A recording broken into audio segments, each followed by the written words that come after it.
Bueno, señores, ya estamos con Yachel Román. Yachel, debatíamos entre pausas. ¿Con qué tema iniciamos?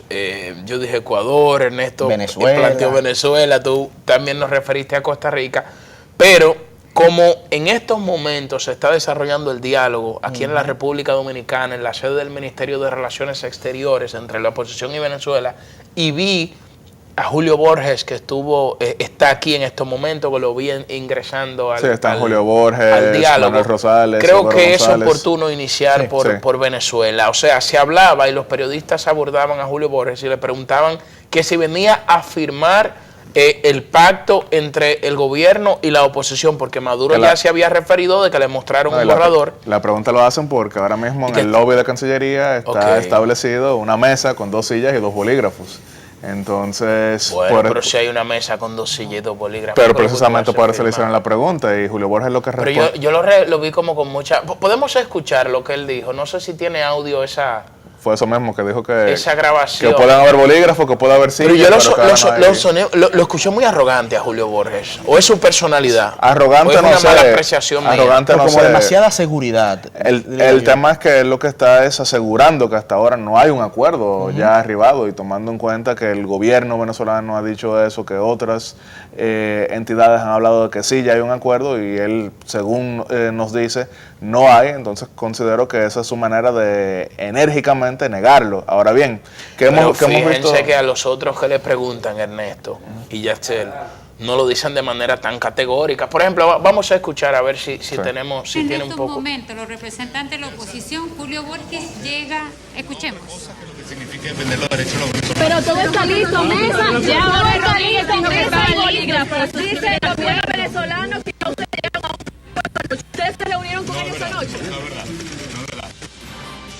Todo lo que significa la posibilidad de seguir explorando los derechos de los venezolanos. Cualquier otra cosa, no es cierto.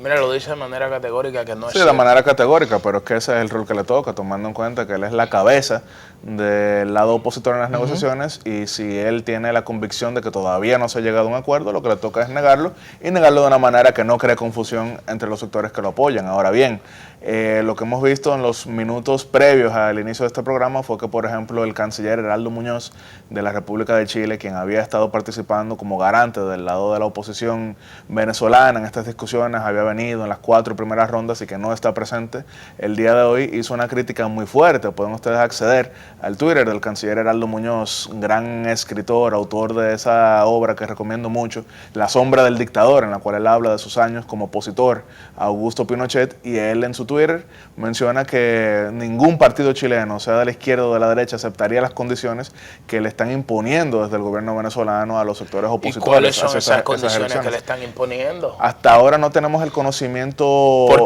Pero ¿y cómo lo tiene él entonces? Pero que Heraldo Muñoz es el canciller de Chile, que ha participado en todas esas discusiones. Pero ellos no se retiraron del diálogo. Algo interesante. No, Chile está presente. Quien no lo está presidiendo es el canciller de México.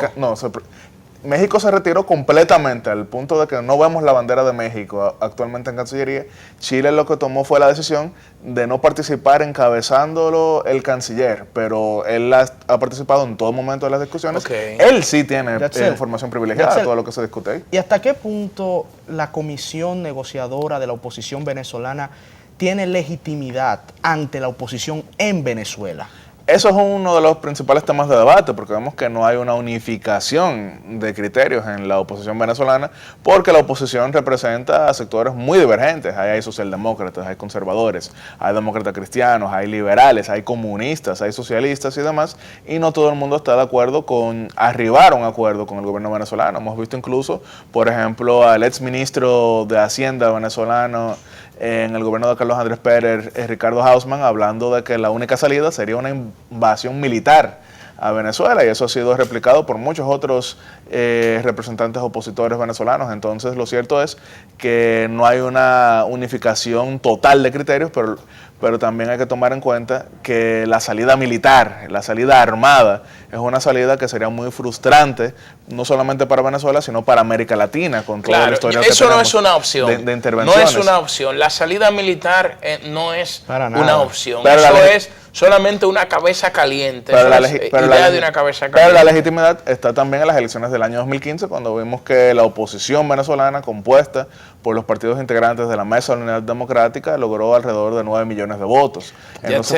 Entonces sí tiene un aval. Yatzel, en el contexto de esta negociación que se está desarrollando, ¿cómo entiendes que cayó el anuncio del presidente Nicolás Maduro de adelantar las elecciones para abril? Bueno, en este contexto de diálogo, ¿cómo cayó esa? Bueno, por eso fue que se retiró.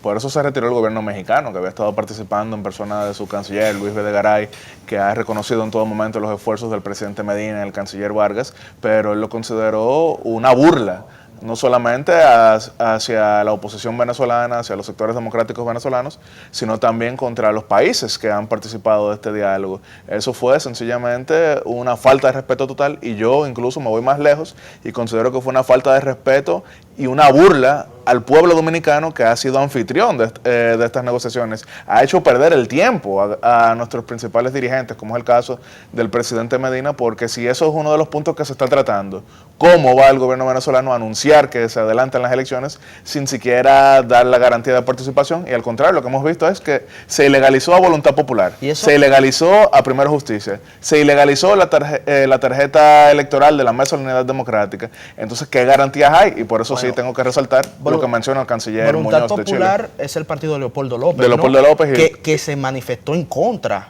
de estas últimas rondas del diálogo. Pero porque lo ilegalizaron, porque incluso el vocero... Ilegalizaron el partido, pero tienen una fuerza real en Venezuela, sí, claro, independientemente de que lo reconozcan en el oficialismo. Porque el vocero inicial de la negociación era Luis Florido, de Voluntad Popular. Él era que daba la cara, pero cuando le ilegalizaron el partido, ¿cómo él va a venir a dar la cara aquí? Y brevemente, para finalizar este tema, Yatzel, sé que hay muchos otros cuando volvamos de la pausa.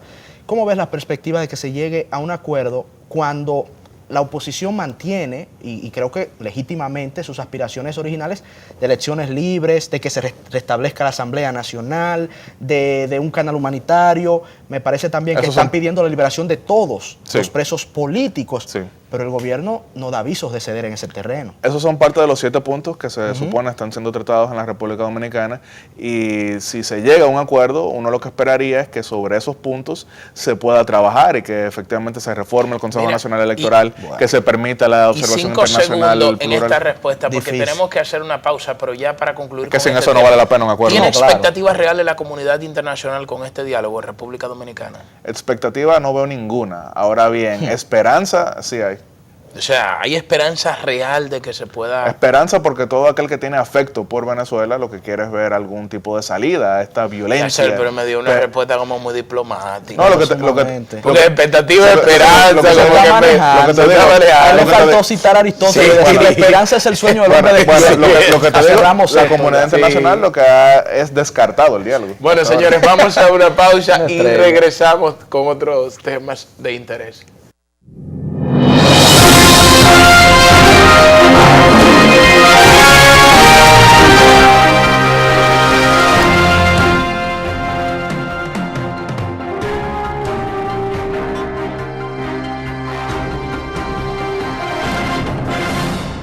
Continuamos con su espacio Tiempo de Orientación. Conversamos con Yatzel Román, analista internacional. Miembro del equipo del Sol de los Sábados. Así es, hermano.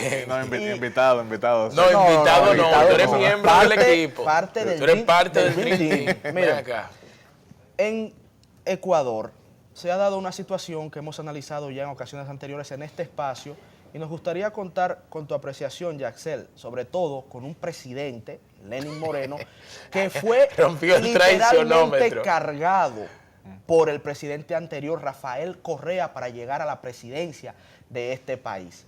El hombre, como dice Julio Alberto, rompió el traicionómetro y en tiempo récord les dijo de todo lo que él mismo había postulado en la campaña, que inclusive antes de ayer veíamos una entrevista a Rafael Correa que decía, bueno, para él yo era el salvador de la patria durante la campaña y tan pronto asumió la presidencia. Bueno, lo mismo aplica en Colombia con Juan Manuel Santos y Uribe. No, y ahí viene la teoría de los delfines, sí, que en América Latina, señores, yo creo que ningún presidente vuelve a trabajar para que alguien llegue a la presidencia con su apoyo. No te lleves porque les han salido terribles. No te lleves porque de por sí en este mismo programa, en varias ocasiones yo he citado esos libros de Luis Espota sobre la soledad del poder en México y principalmente el que se llama El Primer Día. Ustedes recordarán que en México existía lo que se bautizó la dictadura perfecta, en la cual el Partido Revolucionario Institucional se mantuvo en el poder desde 1929 hasta el año 2000 sin reelección absoluta y constantemente los presidentes que tenían esos 6 años en el poder con todo tipo de ventajas y entonces trabajaban para asignar mediante lo que se nombró el dedazo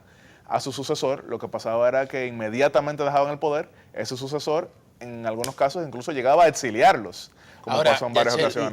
Vamos a analizar los resultados de ese referéndum en Ecuador. Sí. Bueno, y el futuro político. De por sí algo bien interesante es que aquí nosotros vemos que cuando hay algún tipo de revés político son los interactivos que salen a las redes sociales, a los programas de televisión, a impulsar los puntos de los partidos políticos, pero en Ecuador pasa algo y es que quien hace de principal interactivo de su sector político es el propio expresidente Rafael Correa.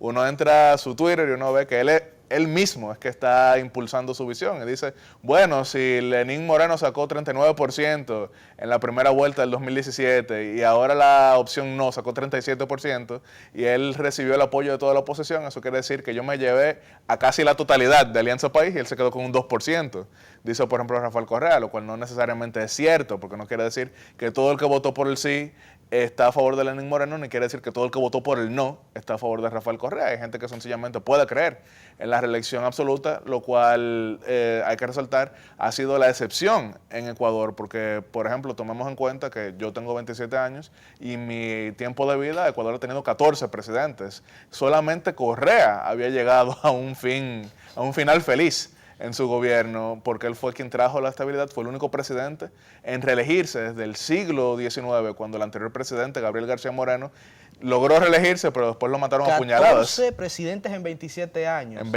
27 años. En un cálculo muy rápido, eso da un promedio de 1.9 presidentes en tu...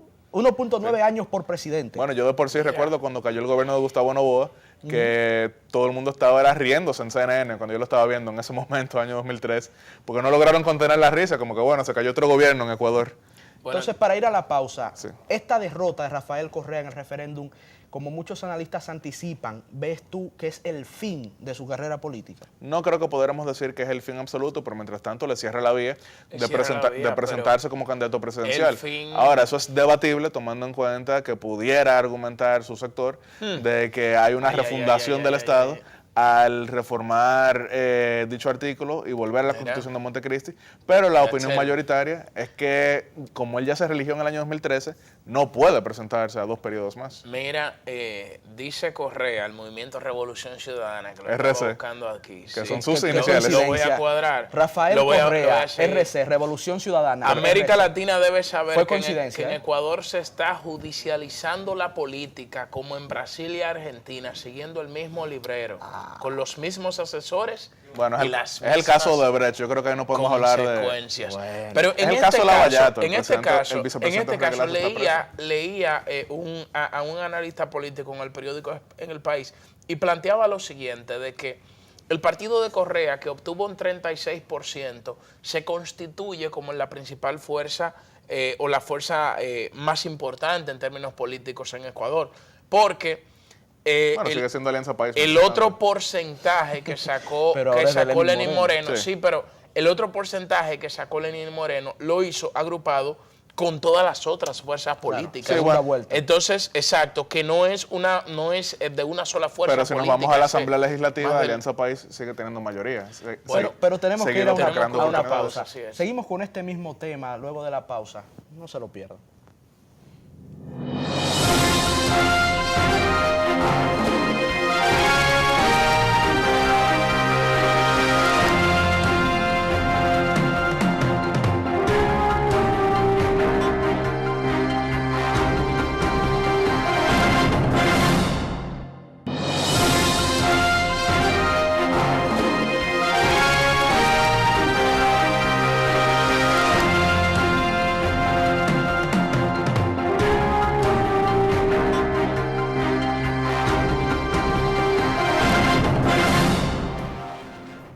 Agradecemos nueva vez su sintonía. Ya en esta parte complementaria de tiempo de orientación, aprovechamos también para agradecerle a Yaxel Román la cortesía de estar con nosotros e ilustrarnos sobre temas tan interesantes de política internacional.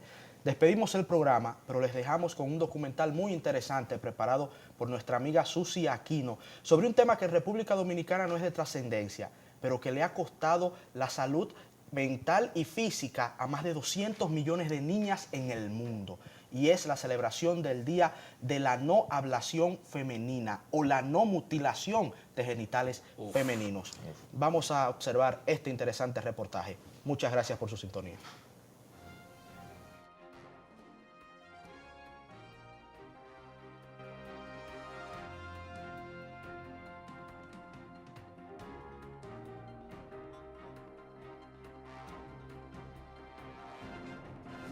El Día Internacional de Tolerancia Cero con la Mutilación Genital Femenina se celebra anualmente el 6 de febrero para denunciar los efectos de la extirpación total o parcial de tejido de los órganos genitales femeninos, particularmente del clítoris, también llamado clitoridectomía, con objeto de eliminar el placer sexual en las mujeres, considerando razones culturales, religiosas o cualquier otro motivo no médico. La práctica está considerada por las Naciones Unidas como una violación de los derechos humanos de las mujeres y de las niñas. En diciembre de 2012, la Asamblea General de las Naciones Unidas exhortó a los estados, el sistema de las Naciones Unidas y a la sociedad civil a luchar para lograr su eliminación a través de la Resolución 67-146. La Subcomisión de Derechos Humanos de la ONU adoptó el 6 de febrero en referencia al 6 de febrero de 2003, fecha en la que Estela Obasanjo, primera dama de Nigeria y portavoz de la campaña contra la mutilación genital femenina, dio una declaración sobre tolerancia cero con la mutilación genital femenina en África durante la conferencia organizada por el Comité Interafricano en Prácticas Tradicionales que afectan la salud de las mujeres y la infancia. La mutilación genital femenina se practica principalmente en 30 países de África subsahariana, en Indonesia de Asia, en Kurdistán iraquí y Yemen en Oriente Medio. Ninguna religión contempla esta práctica como obligatoria, pero es habitual en muchos grupos religiosos, musulmanes, cristianos y animistas. ¿Qué dice las Naciones Unidas sobre este día? Expresa que la mutilación genital femenina comprende todos los procedimientos conscientes en alterar o dañar los órganos genitales femeninos por razones que nada tienen que ver con decisiones médicas y es reconocida internacionalmente como una violación de los derechos humanos de las mujeres y niñas. Refleja una desigualdad entre los sexos muy arraigada y constituye una forma extrema de discriminación contra mujeres y niñas. La práctica viola sus derechos a la salud, la seguridad y la integridad física, el derecho a no ser sometidas a torturas y tratos crueles, inhumanos o degradantes, y el derecho a la vida en los casos en que el procedimiento acaba produciendo la muerte. Para abandonar la práctica de la mutilación genital femenina es necesario realizar esfuerzos sistemáticos y coordinados que involucren a las comunidades enteras, que se enfoquen en los derechos humanos y en la igualdad de género. Estos esfuerzos deben hacer hincapié en el diálogo social y en el empoderamiento de las comunidades para actuar colectivamente y poner fin a la práctica. También deben atenderse las necesidades de salud sexual y reproductiva de las mujeres y niñas que sufren sus consecuencias. El UNFPA y el Fondo de las Naciones Unidas para la Infancia, UNICEF, han liderado conjuntamente el mayor programa a escala mundial para acelerar la eliminación de la mutilación genital femenina. El programa se centra actualmente en 17 países de África y también es compatible con las iniciativas regionales y globales. El Fondo de Población de las Naciones Unidas, UNFPA, colabora con gobiernos, socios y otras agencias de la ONU para hacer frente directamente a muchos de estos objetivos, en particular el objetivo 3 sobre la salud y el 4 sobre la educación, además del 5 sobre la igualdad de género, y contribuye en diversas formas para lograr muchos de los demás objetivos.